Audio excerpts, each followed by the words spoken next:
How has the Air Festival evolved over those 6 years? Yeah, well, I think the big word is content, both in the air and also around the town. It's one of the biggest changes I've noticed. There's music, there's the way the town buys into the entire concept of an air festival, which I think really attracts me. I find it really exciting.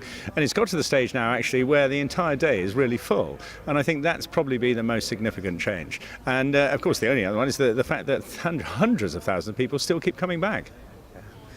And of course, this year we've had fantastic weather. Yes, I mean, I lived through all the tragedies that we've had. I mean, the phenomenal rainstorm 2 years ago was unbelievable. And yes, I mean, it was a result of that I proposed Bournemouth Town Council for an award for, the teamwork that was required to get the show back on the road overnight. And you could have turned up on the Friday as if nothing had ever happened. And well done, but it is a massive team effort. And I think, again, it's the way, not just the town, but all the events people buy into it. Fabulous bunch of people. How important is the Air Festival for the local economy? Oh, well, I'd say it's absolutely huge. Now, I don't know the numbers, but I have got to know the patrons. And, of course, they're embedded within the local industrial and commercial base. And I can just see how key it is to them, because they are as eager as anybody else to keep the Air Festival going. So it's got to be good news financially, I reckon. So if somebody was thinking of getting behind the Air Festival, what would you say to them? Well, I'd say it's a great brand, and I think it's professional. It's got a great attraction to it. It's fun. And it's got family. So with those sort of features attached to a brand like that, I would say for most other people involved in businesses that like to have fun with family in a sunny area by the seaside, then they should all buy into the same brand as the Bournemouth Air Festival.